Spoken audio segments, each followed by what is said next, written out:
আজকের আমি দই মাছ করব, তাই আমি মাছটাকে নুন হলুদ মেখে রেখেছি, রুই মাছ।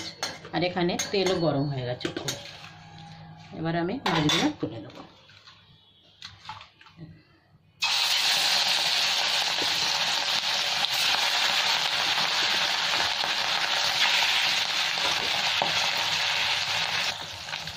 এখানে আমার মাছগুলো ভাজা হয়ে গেছে, সব উঠিয়ে নিচ্ছি।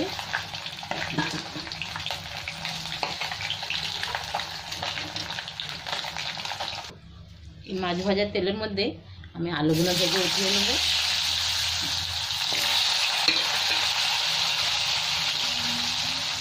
দিয়ে দিচ্ছি অল্প একটু নুন আর একটু হলুদ দিয়ে দেবো।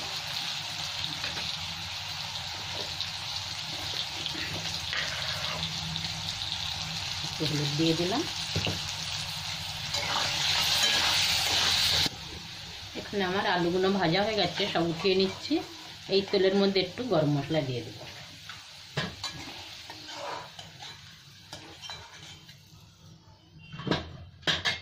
এখানে এক টুকরো তেজপাতা, একটা শুকনো লঙ্কা ছিঁড়ে দিয়ে দিলাম, দুটো এলাইচি থেতে রেখেছিলাম, আর এই দু টুকরো ডালচিনি আর 4টে লবঙ্গ থেতে দিয়ে দিলাম।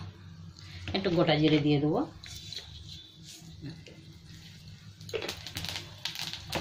গোটা জিরেটা হয়ে গেছে ভাজা, একটু সেন্ট আসছে সুন্দর মশলাগুলো। এবার আমি এখানে আদা রসুন আর কাঁচা লঙ্কা বেটে রেখেছি, এটা 1 চামচ দিয়ে দিলাম। গ্যাসটাকে কমিয়ে দিয়েছি, অল্প একটু নুন দিয়ে দিচ্ছি, নাহলে মশলাটা খুব ছিটে আসে।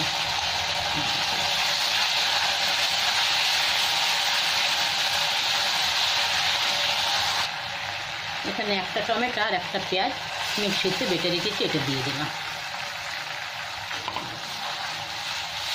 আদা রসুনের কাঁচা গন্ধটা চলে গেছে। এবার এটাকে ভালো করে ভেজে নেবো মশলাটা। তেল ছেড়ে দিলে বাকি আমি শুকনো মশলাগুলো দিয়ে দেবো। এখানে আমার পেঁয়াজ টমেটোর মশলা তেল ছেড়েছে, মশলাটা ভাজতে ভাজতে। এবার আমি এখানে নিয়েছি 4 চামচ দই নিয়েছি, আর এখানে জিরে ধনে লঙ্কার গুঁড়ো, কাশ্মীরি লঙ্কার গুঁড়ো আর একটু হলুদ দিয়ে ভালো করে ফাটিয়ে নিয়েছি। এবার আমি মশলার সাথে ভালো করে ভেজে নেব এটা। এই মশলাগুলো তেল ছাড়বে, তারপরে আমি গরম জল দিয়ে দেবো। এখানে আমার মশলার থেকে তেল ছেড়ে দিয়েছে। এবার আমি আলুগুলো দিয়ে দেবো, ভেজে রেখেছি আলু। এখানে জলও গরম হয়ে গেছে।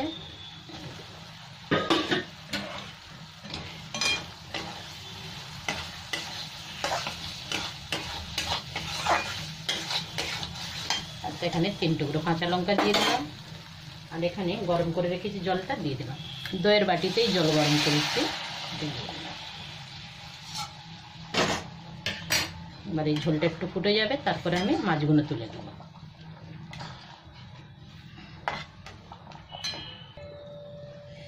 এখানে আমার আলুটা সেদ্ধ হয়ে গেছে, তাই গ্যাসটা কমিয়ে দিচ্ছি। এবার মাছগুলো আমি দিয়ে দিলাম সব, আর গরম মশলা দেবো, দিয়ে ঢাকা দেবো 2 মিনিট। দিলে আমার দই মাছ হয়ে গেছে।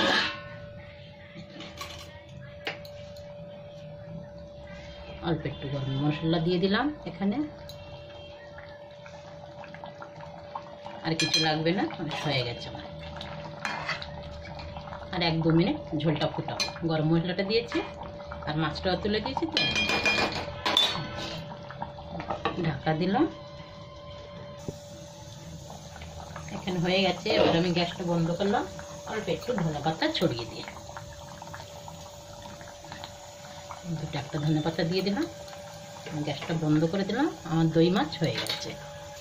আপনাদের যদি ভিডিওটা ভালো লাগে তাহলে অবশ্যই লাইক সাবস্ক্রাইব কমেন্ট শেয়ার অবশ্যই করবেন। ধন্যবাদ।